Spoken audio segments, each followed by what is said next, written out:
Hey everyone, this is Dr. William Clark here. So glad that you're joining us for the Dr. William Clark podcast. This podcast is focused on helping nonprofits simplify the fundraising processes they use so they can build six-figure programs without chasing funders. I don't know about you, but I wish I knew this information before I started working in the nonprofit world years ago. But I'm here to help you build six-figure programs, and I'm here to help you on your journey. So would you be so kind to not only listen to this podcast, would you also rate? Would you also subscribe? Would you also comment on this podcast wherever you're listening? And lastly, would you also be kind enough to share this podcast with a friend or a colleague who you believe can benefit from the content we're sharing? Now, we are here to help and support you on this journey, and I believe that we have some resources that can help you quite a bit. So go ahead, like, comment, subscribe, and share this podcast. Now, let's jump into our show. And I'll turn it over to you, Jeanette, to introduce yourself as I try to get Dr. Clark up on this stage as our special guest today. Thanks so much, Janelle. He's actually on stage. Thanks so much, Janelle, again, for us being able to collaborate every week in this room. My name is Jeanette Sullivan, everyone. I am an accountant, tax professional, advanced certified QuickBooks Online Pro Advisor. I'm also a business coach and consultant. So I'm passionate about helping small business owners reduce the anxiety and overwhelm of managing their finances and helping them gain peace of mind. So I'm passionate about that because my own mother, she was an entrepreneur, and she worked day and night and didn't have anything to show for it. So I know that there are millions of business owners like her who jumped into business with no financial wherewithal and needed guidance as she did as well. So I'm passionate about being here today. We're so glad to have Dr. Clark. And one disclaimer before I turn it back over to Janelle: we are here for informational and educational purposes. Please seek the advice of your specific accountant or tax professional or advisor for advice on your specific situation. So Janelle, I'll turn it back over to you, and I'll hand over the mic. Awesome. Thank you so much, Jeanette. We are glad to have with us Dr. Clark. I'm going to let him introduce himself, but I am just so appreciative of the fact that he was willing to share. We've heard him share in the Lessons Learned room Monday through Friday. The Bootstrapping Club host a room, and Dr. Clark always has such great wisdom to share, and so he was gracious enough to be able to share with us from a nonprofit perspective.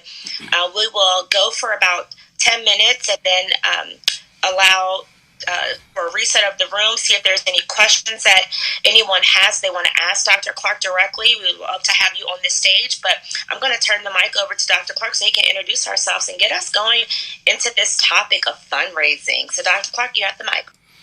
Hey everybody, hey Janelle, hey Jeanette, hope you guys are doing well. Thank you so much for the invitation. To everybody else in the room and to Coach Glenn, thank you for having me as well. My name is Dr. William Clark. I'm a nonprofit fundraising strategist, and our company, we work with nonprofit leaders across America to help them simplify their fundraising approaches without chasing funders. And this is our focus primarily because we know that there are so many organizations who have a good cause, a good purpose, a reason for being, a reason for existing.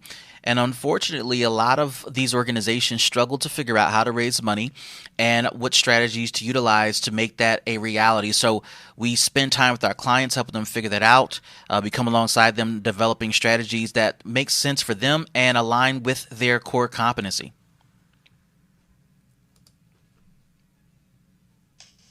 Awesome. Thank you so much. So I know that you have a variety of credentials and extensive background in your bio, Dr. Clark. So I'm really glad that you're able to share a perspective from both the ministry and business side of things as it pertains to fundraising. So I'm going to turn it over to you to dive right into our topic. Thank you.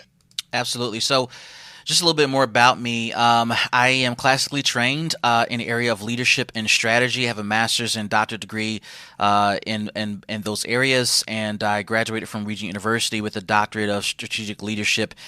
So I highlight that because you wouldn't think that particular degree or that particular focus is relevant to fundraising, and quite frankly, it's not directly. However, when I jumped into this space, particularly when I was pursuing my doctorate degree, I focused my work on nonprofit and ministry sustainability. Now, some people, when they hear that, they think about green energy and giving back to the planet, but it is a term that's also used to talk about how do we sustain the work that we're doing, how do we engage in the work that we're doing in an intentional and purposeful way that allows us to provide services long term. Now, in order to do that, you got to raise money. You got to have revenue coming in on a consistent basis in order for you to be considered a sustainable organization. So back in 2011, when I started my doctorate degree, I went through a crisis, if you will. My church, the church where I was birthed into, the church where I was ministering, the church where my parents raised me and baptized me, was destroyed by Hurricane Irene. Received a frantic call from my dad who said, hey, you got to get out of the bed. The church has a hole in the side of it, right? And I could not fathom what he was talking about. And so I rushed down to the church to come to realize that my dad was absolutely correct, that there was a hole in the side of the church facility. And it was as if somebody blew a hole on the side of the church building, and we can see clear into the church. And what I saw was devastating. I saw the pulpit where I was preaching just completely demolished. I saw the sanctuary where I sat and where the congregants sat to hear me preach completely demolished. The basement where we've done all types of activities and fundraising events and ministry activities was completely flooded from the ground up. My childhood was pretty much destroyed. The church where my dad was raised, the church where many other adults were raised, where they got married, where they buried their dead, where they christened their children, the place where they found the love of their life, the place where they found Jesus, if you will, was completely gone. And it was a symbol of something happening. It was a change and a transition that was happening and taking place. Now, during that time, while it was a devastating experience, I was also navigating a couple of other life changes that were happening and that were yet to come. One change that took place a couple years prior was I got married. I married the love of my life. By the time the flood happened, I just received my son. We just birthed our first kid, and he was a couple months old. And so those transitions were happening. And then also at that time, my wife knew that we were planning to move to Connecticut sometime in the future. We didn't have a timetable, but we knew it was coming, and we were concerned because this devastating event just literally destroyed the church that we were going to leave behind and hoped would leave them in a good space. And now they're going through this crisis. And how do you leave and how do you transition when this happened? And so I began to think about, how do we sustain the church? How do we sustain the ministry knowing that there isn't a clear growth strategy for the organization at this time? We were probably one of the youngest couples, and so by us moving away, part of the revenue of the church is going to move away as well. So what do we do? At that time, I was not in the nonprofit space as a consultant. I was just working in the industry, and I was running my real estate company in Philadelphia. And so I began to kind of think about, well, how can real estate be a key to all this? And it was at that time I was kind of rebuilding the business and rebuilding a lot of things in my life. And I started to fall in love with sales and fundraising and generating revenue and just really studying it from multiple angles. And I began to also think about, well, wait a minute, I'm also in this doctoral program and I got to have this idea I got to write about for 3 to 4 years down the road. How do I begin to lay the foundation? And I began to think about, well, I love business, I love revenue, I love ministry, and I want to see this church stick around for a long time, even after my wife and I are gone. How do we sustain? And that's how the idea of sustainability was birthed, and that's how my doctoral thesis was birthed, because of that crisis situation. Since then, I've been fortunate to build and grow our business, Eli Patrick and Company, where we help nonprofits develop fundraising strategies. And we've developed our platform off of 3 core secrets to raising money. I want to share those with you today. I also want to share with you guys who are in the room who are looking to build a nonprofit, build a ministry, and in some cases build a business, 4 strategy documents that you're going to want to put together so that you are putting yourself on a path to raising serious money. But let's start with the 3 secrets, guys. The 3 secrets to fundraising, I want to share these in order from the slowest to the fastest, and hopefully they add value to your thought process here. The third fastest way to raise money for any nonprofit organization is through strategy. Now, that may sound a little strange, but here's the reality. When you engage in intentional and good strategic planning, it's going to take time. It takes time to develop a sound strategy. It takes time to develop a sound approach. It takes time to develop the action plans that are going to emanate from the plan in and of itself. It takes time to take all the information you receive from your colleagues and people in the industry and partners to contribute to the ultimate output that you're going to produce. And by the time you get done developing this plan, it's almost as if it's obsolete because time has passed by. In many cases, months have passed by. The industry is still evolving and changing. The marketplace is changing. And by the time you hit submit and you publish this plan, you got to start acting on the plan in most cases, and you're still behind the eight ball. So at the end of the day, you still want to develop this plan, but realize that it's going to lead to the slowest way to raise money because you're still going to have to be responsive to the industry. And what I noticed with many of my clients, even though you develop this plan, you're still going to have to tweak that plan along the way to accommodate new changes, new ideas, new customer behaviors, etc. But don't skip this step because it's really, really important. So the slowest way to raise money is through strategic planning. The second fastest way to raise money for a nonprofit is through performance.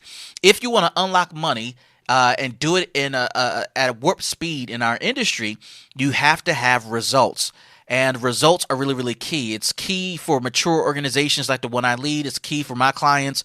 And it's going to be key for startup nonprofits and ministry. If you want people to support your work, you got to answer the question, what are you doing and how are you getting those results? And then how can I, as an investor, as a partner, as a funder, come alongside you and be a part of that journey? So you got to get results. The question most people ask me is, well, how do I get results if we're a new organization? The way you do this is you begin to do the work, right? And then secondly, you begin to invest in partnerships and work in partnerships with other organizations who are doing the work. You don't want to partner with other organizations who are new like you. The smart thing to do is to partner with other organizations who are much more mature, who are bigger, who have larger revenue, more staff, more experience, because their name recognition, their brand recognition, their strategies, their results are going to trickle down to you. So that's a tidbit for you, but performance is going to be critical for you in order for you to unlock money. Now, the fastest way to raise money for any nonprofit and perhaps for any business is through relationships. It does matter who you know. It does matter who knows you. It does matter who you have relationships with because people are going to call you. They're going to rely upon you. They're going to reach out to you if they know that you are a person or your company is an entity that can be relied upon to get things done. This happens to us all the time. I cannot tell you how much money we've raised just because a friend said, hey, do you got a minute? Or because a friend texted us, or because somebody sent us an email, or just was thinking about us and said, you know what, you need to call that group over there. That is the fastest way to raise money. That type of money that comes from relationships and partnerships is so special because at the end of the day, the money comes to you because of someone's thoughts, because of someone's feelings about you, and you didn't have to research not one iota for that money. So we just went over really quickly the 3 secrets to raising money. These are the things that I teach my clients all the time, whether it's in my masterclass, my one-on-one programs, or with my corporate clients. These secrets are key to you raising the money that you're looking to raise. Now, I want to quickly go over the 4 strategy documents that you're going to want to develop as a nonprofit organization. And then I'll turn it back over to Janelle and Jeanette to facilitate Q&A for us. But the 4 strategy documents that are going to make a difference in your organization are as follows. You're going to need a strategic plan. No surprise there. We just mentioned that a strategic plan is key and critical for your organization to raise money. Although the slowest way to raise money, it is still important. You want to put together a solid strategic plan. When you do that, it is a document that you can utilize for all types of sales pitches. This includes with funders. This includes individual donors. This includes board members. This includes partners, etc. That strategic plan is going to be critical. The second document you want to put together is your master grant application. This particular document should have a shelf life of 36 months that allows you to pursue funding of all sizes and types so that you can begin to generate revenue from traditional sources, i.e. from foundations. That is super, super important. The third document you want to develop is your fundraising plan. Who has your money? who's going to get the money, and by when will you pursue this money? That's going to be the major framework of your fundraising plan. If you don't know how much to raise, then this leads us to our fourth key document, and that is your master grant application. That is your master budget, rather. Your master budget says this is how much we need to run the organization. This is how much we need to run every program within our organization. And this is the cost for our salaries, our staff, our overhead, our rent, our utilities, our supplies, etc. I was just looking on social media this week, and I tend to see this comment pop up every so often where people want a quick and fast budget, and they want a budget that says, give me the bare minimum. I just want to highlight a few things on our budget. The reality is when you're running a business, there is no bare minimum. There are costs associated with running a business, including a nonprofit. Those costs got to include people. It has to include overhead, it has to include rent if you have a facility, it has to include supplies, etc., etc. So with that being said, guys, we just went over really quickly the 3 secrets to raising money. We also went over the 4 strategy documents that are critical for your nonprofit to develop. Now, if you want to talk with me more about this in a one-on-one environment, obviously, please come on up to the stage when the time comes. But if you want to talk with me more one-on-one, and just talk about your organization, to talk about your fundraising goals and some things that you can do right now to raise money, I'm going to encourage you to visit my website at DrWilliamPClark.com. Again, it's DrWilliamPClark.com. There you can schedule a free consultation with me, and we'll be able to sit down and talk about that. Also, if you want to download copies of the 4 strategy documents so you can begin to work on them yourself, go to my website, DrWilliamPClark.com, and scroll to the bottom where you see free resources. Click on that, fill out the survey, and those 4 documents are yours. With that being said, Janelle and Jeanette, thank you so much. Now to yield the mic back to you guys. Wow, Dr. Clark, you're pretty amazing and very efficient, might I add. So thank you so much, leaving us room to have a discussion and bring others up on stage. And I'll just say, I think that what you shared is such a wealth of knowledge and really a mindset change, perhaps for some, in the way we used to do things, the way we used to raise money, or not even being intentional or methodical about it. And so you really outlined some steps for people to be strategic, as you mentioned, and intentional about how we go about raising those funds. So thank you for dropping those nuggets with us. I'll turn over to Jeanette, and then while I'm turning it over to Jeanette for her thoughts, I'm going to go ahead and open the raise hand feature so we can bring some people up on stage to either ask a question or to just share a comment.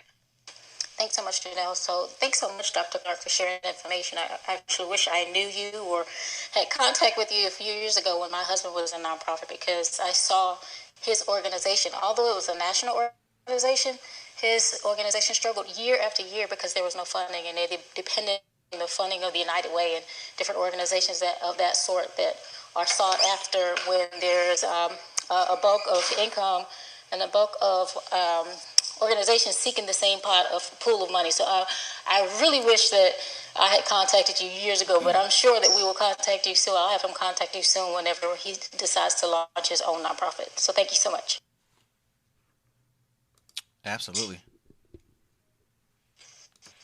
Awesome. So I do believe I got the raise hand feature set correctly. So if you have a question or a comment, please raise your hand and come on up on stage. We can continue this conversation with Dr. Clark. Jeanette, I too was part of a United Way campaign many years ago, and that fundraising part is very critical. So we're glad that we're getting some wisdom and insight now that we can use for our next ventures, how we choose to participate. Darlene, thank you so much for joining us on this stage. I yield the mic to you to ask your question or add a comment. Thank you so much, Janelle and Jeanette and Dr. Clark. Thank you. This is some powerful information. I don't know where I got it from, but so far as ministry is concerned, it's just a challenge talking about finances as though as much as is needed in order to make things happen. With the sitting down and actual planning, make that shift. The shifting of mindset of confronting finances and being empowered in that area. Yeah, I appreciate that question. Let me just say that, money and those type of conversations, particularly in a church context can be really, really difficult for a number of reasons. And it could be because the congregants are scared of money. It may be a fear factor for them in their personal life. And this is also true in nonprofits too. If you have a leader who's leading an organization who's afraid of money or who doesn't know how to raise money, you're going to find yourself in a situation like the rich young ruler, right? We all know that story where he pursued Jesus. He wanted to be a disciple, and Jesus gave him a simple commandment. Look, you checked off every box. You obey your mother and father. You respect everybody. You love everybody. But there's one more thing I want you to do. I want you to sell all your possessions, and I want you to follow me. The scriptures say that he walked away upset because he just could not do it. And then there's a quote that says that it's going to be easier for a camel to go through the eye of a needle than for a rich person into the kingdom. And the context of that statement suggests that if one loves money more than they love anything else, or particularly their salvation, their spirituality, their God, it's going to be super, super difficult for them to find peace in God, period, right?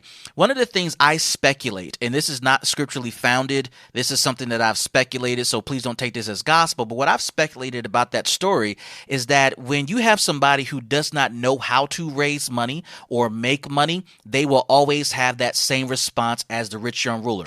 Think about every person in your life who is afraid of money. You talk about a family vacation, somebody passes away, we got to pay for the funeral and the burial, somebody's getting married, somebody wants to buy a house, particularly in certain communities, whether it's communities of color, etc. When you bring up money, everybody gets a little sketchy. We're going to have a family barbecue, everybody gets a little sketchy, right? Money becomes an issue in those groups, whatever group you represent, whatever, right? I'm agnostic about this, but think about this. People who are not good at raising money are always the ones who are questioning everything in a way that seems like they just don't want to participate. In the context of a ministry, it's the same way. It's no different. You're dealing with people, and it's possible that the leadership, it's possible that the congregation has an unhealthy relationship with money. Jesus is very clear that if you have an unhealthy relationship, you got to choose who you're going to worship. You're going to worship money, you're going to worship me. If you don't have a healthy relationship with money and put it in its context, then you're always going to have this subservient worship mentality of money, whereas when the topic comes up, you bow down, or you become fearful, or you become scared. Jesus was clear in Luke 16, and I know I'm going heavy with scripture, but you brought up church, and I am a pastor, but this is what he said. He said that there is a thing called wisdom. There's a thing called foolishness, and he says that the children of light will always struggle in this world because they don't know how to make friends with money and people with money. So this means that every person launching a nonprofit, launching a business, launching a ministry, launching a venture has to have a healthy relationship with money, put it in its context. We all know the scripture, right? The root of all evil is associated with the love of money. So how do you get away from loving money and have a healthy relationship with it? You got to learn how to raise it. You got to learn how to build it. You got to learn how to pull it together. So this is something I'm going to encourage you to do, Darlene, whether it's your ministry or someone else's ministry. Begin to have conversations about money before you start asking people for it. Begin to teach people how to manage money. Begin to teach people how to create side hustles. Teach people how to build businesses. Teach people how to do the things of Scripture, particularly in Matthew chapter 25. Every man and woman has been given seed, and the creator, the farmer, the leader, whatever you want to call him, is going to take a trip. And we all have to double or multiply our seed. Check out Matthew 25. The question is, how are you going to do it? It's not going to look the same for everybody. Everybody has a different side hustle, but the principles are the same. So I would encourage you, before you start raising money, you got to build that mentality that I can handle money and money will not handle me. I can tell you that when you begin to cross over on the other side, people's relationship with money will begin to change, and people will no longer be scared of zeros and commas. In fact, they'll be asking you, how much can I raise for you? Let me get back with you. Let me go sell some product. Think about the woman who had a little bit of oil. Think about the woman who had to sell a little bit of what she had, right? Just so that she can get the overflow. That's what you got to focus on. Change the mentality, and I believe that you'll begin to see different results with your ministry. Hope that helps. It does. Thank you. That was empowering. Ooh, wait. That was some fire right there. I appreciate you sharing that. You preaching up in here. I know, right? It's awesome. Good stuff. I just want to take a moment to thank Rosalind, Patricia, Nicole, Danita, Valencia, Regina, Nathalie.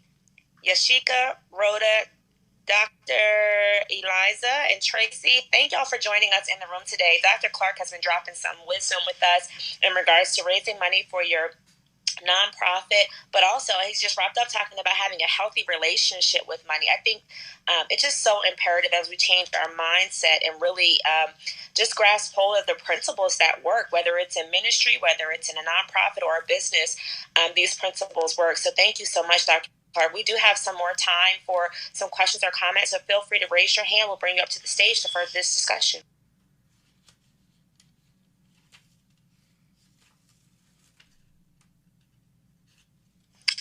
Welcome to the stage, Nathali. Please feel free to ask your question. Yes. Hi. Thank you for having me. Actually, I don't have my 501c3 yet, so my question is, can I do like a fundraiser, even though I don't have it yet? Well, you can raise money.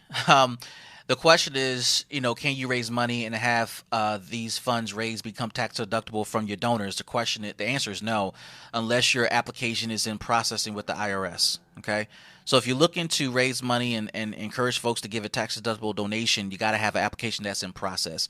If you're looking to raise money to build or launch a nonprofit, that is a non-tax deductible donation that friends and family can give to you for that particular purpose and worthy cause. You can certainly do that, but just be cautious with how you frame it so that you're not giving the wrong impression that this particular donation is tax deductible. Thank you.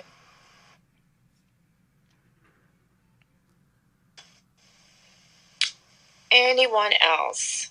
Questions, comments? While you're raising your hand, I'll just say, please follow Dr. Clark. If you have a ministry, a nonprofit, if you're thinking about starting one, with all of the wealth that God's going to bring to you, you want to start a nonprofit to give back, take a follow of Dr. Clark and the resources that he shared with us today. You don't want to miss out on the opportunity to access this information. So Tracy, welcome to Clubhouse and welcome to the stage. Please feel free to unmute your mic and ask your question. Thank you so much for the honor. I have a new nonprofit established in 2019. I was wondering, we are a nonprofit that is going to be affordable housing. How would I word a letter that will address churches, ministries, to become partnerships? What we are is for homeless and low income, and we have trauma-informed wraparound services so they can become self-sufficient and homeowners. So how would I word that in order to either get volunteer or partnership or use of land? Just to make sure I'm clear, when you say become partners and then you say use of land, you want to use land owned by other ministries, or you just want them to support you financially? Both. I thought because I'm having a difficult time of getting the city to give up their abandoned lands. I had a dream last night on churches, so and it's funny that I found you guys. So land also on churches, because that will bring in income to the churches also. So why am I supporting other people when I can go ahead and support the local churches that we want to have affordable housing on? Or if not, if they don't have the land, then partnership with ministry, because we are a nonprofit that is a religious nonprofit, Christian based. I would love to partnership with their ministry to have on our on-site programs. All right, so let's just walk through this, through this example. I think this is a good example for a lot of people in the room who are looking to build partnerships with organizations or institutions where you don't have a footing or you don't have any credibility, to be quite frank with you. One of the things I would like for you to start with is to reframe your thinking, right? You're not looking for partnerships per se. And I think there is a place for that in what you're doing. The thing I would encourage you to think about more than partnerships is a sponsorship relationship. All right. So most people in the nonprofit space, when you say sponsorship, they think about getting sponsors to support their gala or event, and it's a one-time, one-off experience. Pay this amount of money, be featured on our placards and our handouts and our flyers and table tents, and then the event's over, and then that's it. What I teach my clients is to think a bit beyond that, right? Because sponsors do not have to be one-off partners. They don't have to be one-off supporters. Sponsors can be long-term supporters of your work. Think about all the major stadiums in major cities. They are named after the sponsors that paid for the naming rights for that particular stadium. And this is something that you want to think about. How can you provide naming rights or some sort of sponsoring relationship over a multi-year period with an entity, whether it's a church, a business, or any other entity? And so you want to begin to think about it in those terms. What does the church, in this case, get out of being in partnership with you? Well, the benefit is not that you are a faith-based nonprofit or you have a faith-based bend to your work. That's not a benefit to the church. That's nice. But churches partner with all types of entities, all for all types of reasons, any day of the week. So if that's true, then what is it that you offer that's unique and that's special for the church that will draw their attention? One of the things I would encourage you to think about is the core mission of the church. And the core mission of the church is primarily around salvation. Now, churches may frame their mission in all types of ways to be more appealing and appeasing to a broader audience. But the core of the church from its founding document, which is Scripture, is all about salvation, pointing people back to Jesus, if you will, right? And if that's the core mission, then one of the things you should consider is how do you frame the sponsorship as an outreach or an evangelistic effort that is perpetual? What I've learned about churches, being a church planter, being a leader of churches, building churches, is that it is difficult to be everywhere at the same time. No matter how big your staff is, no matter how big your nonprofit is, you cannot be any and everywhere at the same time. So to expand capacity, you either going to have to raise more money to hire staff, or you're going to have to partner with another entity to expand capacity and to expand your footprint. I want to go quickly back to Matthew 25. The story of the servants with the talent. Remember the servant with the one talent, and remember when the owner came back and he was frustrated with the fact that this person with the one talent didn't do anything. What did he say? He said, "How dare you waste this one talent? You know that I want to reap harvest from places I've never set foot in. You know I want to reap harvest from places where I never spread seed. So why didn't you at least take that one seed I gave you, invested it with the bankers, and at least gain a couple of percentage points on that seed?" That is the concept that you got to think about when you're partnering with other entities. How can they reap a harvest? How can they reap a couple of points on their investment, even though they've never set foot or never spreaded some seed, if I said that correctly, if they never shared seed or invested seed in land or ground where they've never been? This is your role, Tracy. This is your role. This is the role of any organization that's trying to partner with other people. How can you expand the capacity of an entity that will not, cannot, or just simply won't spread seed or set foot where you are? You got to use housing as a pathway. So one of the ways to think about this, Tracy, is instead of trying to acquire land for $1 from the city, which can be a difficult chore for a number of reasons, one of which is because depending on the city and its ordinances, they may want you to have some architectural designs, some development plans before they release the property for $1. The better strategy in my mind is to consider either renting or leasing a property or acquiring a property. But let's take renting and leasing. And let me just check in. Jeanette, do we got a few extra minutes to kind of go over this with Tracy? Sure. I've got some time to keep the room open. So if you have time to share, we certainly appreciate it. If that's okay with you, Jeanette. Absolutely. All right. So let's go a little deeper, guys. With this strategy, and I'll just focus on leasing and renting because that's something that's attainable.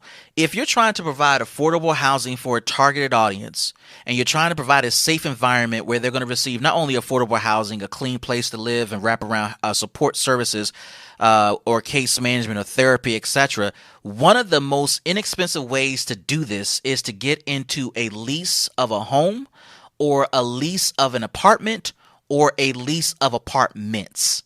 Okay, This is super easy to do because there are landlords who are looking for quality tenants that will be bringing quality and consistent business. Landlords are in the business of renting space and generating cash flow. If you're able to come to the table as a entity to say, hey, we run this program, we want to lease this property from you and sublease it to our participants where we will have staff on site, where we may have staff who live here but definitely work here, and we will pay 6 months up front, you will have a different conversation with the landlord and it will shock you. Now, the amount of money it takes to lease a property, depending on what it is much cheaper than trying to acquire and develop land, and is much cheaper in some cases than acquiring a mortgage to pay for that particular property. Let's say you need to raise $10,000 for at least 6 to 9 months of operations. This may mean, let's raise it to $15,000. This may mean you need about 6 months of rent. You need first and last. You need to buy furniture. You need to buy beds. You need to buy sheets. You need to buy all types of supplies, and you need about $15,000. Tracy, if you approach a couple of churches as utilizing this particular housing project as a ministry outlet for them, as an opportunity to say that we as a church have launched a housing program that's dealing with this particular audience, and part of the wraparound services that you're going to provide will include an opportunity for weekly Bible study, weekly discipleship, weekly invitations for people to come to church, that's going to change the game for you. And in exchange for this partnership, we're asking you to give an annual commitment of, let's say, $7,500. And this is a partnership between 5 churches. Well, let's do the math really quickly. 75 times 5 churches is $37,500. That's different now. Tracy, I hope you add in this with me, because now with $37,500, you can either buffer that particular property and pay up the rent for a couple of years and build a program, or you can go ahead and lease multiple properties. I'm just going to caution you to use wisdom with this, but the game don't stop there. In addition to having these churches as sponsors, you want to sign them up for a multi-year sponsorship, 3 to 5 year partnership, so that they can have a ministry outlet. In addition, while you're raising that money from your church partners, you also want to raise money from community funders. These are your community funds because you're a new nonprofit. You want to look at your Walmarts, your Targets, etc. You also want to look at building a board of directors who are going to raise money and give money to your organization. It is possible that this particular idea, Tracy, can easily net you $100,000 and push you on the path to raising significant money. We didn't even talk about other sponsors. We didn't talk about other partners. We didn't talk about other program providers. We didn't talk about large-scale grants yet. We didn't even talk about the tenants paying rent, no matter what they pay, paying rent. This thing can easily balloon over 6 figures, Tracy. I talk about this because this is how it works. This is what I teach my clients in a master class and our one-on-one sessions, as well as my corporate clients who secure our company for services. These are the ideas that are budding out there. But going back to your original idea, you don't want to approach a church with your hands out. You want to approach them saying, hey, we're going to do this. Here's the plan. Remember, the fast way to raise money is through partnerships and relationships. We want to see your ministry grow, and we think we have an outlet for that. Does that help, Tracy? Amen, amen, amen. That's all I can say right now. Hallelujah. God Almighty. Tracy, you landed in the right place today to receive the word of the Lord. Yes, I did. My daddy God, sorry you guys, I'm so excited. I wrote down all the notes. My daddy God always comes through. Can I give a testimony real quick? Go right ahead. And then I'll shut up. You guys, I'm a disabled veteran. Was receiving disability from that and Social Security. You know, day before yesterday, they cut me off. And I'm like, Lord, I don't care what it takes now. These scattered communities will be blessed. We will have transformation talk. And now you gave me the reason of how we can have transformation talk by having churches come in and transform lives. Thank you, thank you, thank you, guys. Oh my God, I'm shutting up. Hallelujah. Awesome. Dr. Clark, we can't thank you enough for sharing your wisdom with us. You all need to follow Dr. Clark to continue to get this wisdom from him. You just saw an example of how he's helping just one idea, laying it out. And so I know that if you connect with him, he can certainly help your nonprofit, and the resources that he has made available for you to download by following him in his bio. I just want to thank you again. Thank you all for joining us in the room. We typically go till about 1 o'clock, but we went a little over today because the information was so great. So we want to thank you so much. I'm going to turn over to Jeanette, and following Jeanette, we can have a closing remarks from Dr. Clark. Thank you so much, Janelle. Thank you, Dr. Clark, for not just your wisdom in the marketplace, but your ministerial experience and your advice and incorporating the word in what you do. I really appreciate it. So we do appreciate everyone for joining us today. We do want to let you know that we're here every Friday at 12:30 p.m. So next Friday we do have Sharon Shannon, who's coming, and she'll be talking about monetizing your voice, monetizing your story, and using your story for empowerment and for financial freedom. So I just wanted to give that reminder. But thank you so much, Dr. Clark. I was literally at a loss for words, but I appreciate it. I appreciate your heart and the passion for what you do. I turn it back over to you, Dr. Clark. Well, I certainly want to just thank the room as well for hanging out with us. Janelle and Jeanette, thank you so much for the invitation. To Coach Glenn, appreciate his support as well. For everybody else in the room, I hope that you got something out of this conversation. Our goal is to simplify fundraising, and I hope that you got a glimpse of what that could look like for your organization. Too many times we overcomplicate things that are really, really simple. And our job here at Eli Patrick & Co. is to help you simplify your fundraising approaches without chasing funders. If this is something that you want to learn more about, I have a couple of on-ramps for you. Number one, if you want to schedule a free consultation, please visit me at DrWilliamPClark.com. Click on schedule a free consultation, pick a date and time, hit submit, and that time is yours. I also made available the four key strategy documents. They're available for free on my website, DrWilliamPClark.com. Go ahead and click on that, download that. I do also want to extend an invitation to everybody in this room. If you've heard something today that you really like and that you resonate with, and you're saying to yourself, you know what, I just need to go ahead and move forward, jump into the next class that Dr. Clark is having, I'm happy to invite you to the next cohort of our Nonprofit Fundraising Master Class. We've designed this particular master class to help you think through those critical questions that will lead you to developing a core, strong strategy that will help you raise the money you're looking for to support your worthy cause. If you want to join our November cohort for our masterclass, I'm going to encourage you to jump into it now. I was just talking with our team today. Prices will jump in a couple weeks, but they're locked in at that price point now. So if you want to jump in and be a part of our next cohort, go ahead and register at nonprofitfundingstrategies.com. Again, that's nonprofitfundingstrategies.com. Submit your application today, and we'll be glad to evaluate your application and invite you to be a part of our next cohort. With that being said, thank you so much for hanging out with us, and y'all be well and stay safe. Thank you so much. We will be closing this room in 3, 2, 1.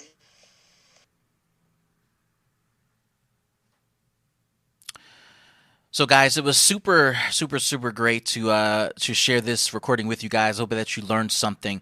I hope that there was some value that you got out of this particular conversation.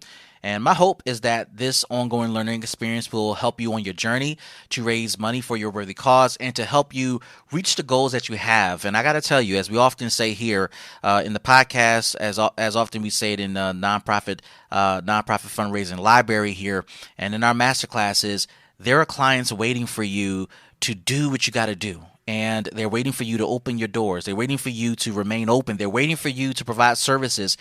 And you need money to make that happen. So I hope that this conversation advances your thoughts around that. With that being said, y'all be well, stay safe. We'll see you next time. Peace, everybody. Hey everyone, this is Dr. William Clark here. I just wanted to come on really quick and say thank you for listening to another episode of the Dr. William Clark podcast. We are here to help you simplify your processes so you can triple fundraising results to support the programs that mean so much to you.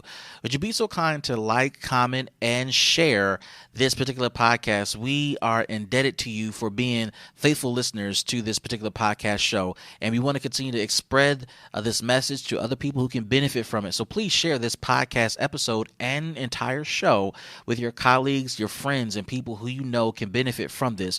You can connect with us in 2 ways. You can go to DrWilliamPClark.com. Again, that's DrWilliamPClark.com, or you can visit us at MySixFigureFunding.com. Again, that's MySixFigureFunding.com. There you can register for our free upcoming webinar, How to Triple Fundraising Results Without Chasing Funders. It is possible, and I share with you the secrets on how to do that.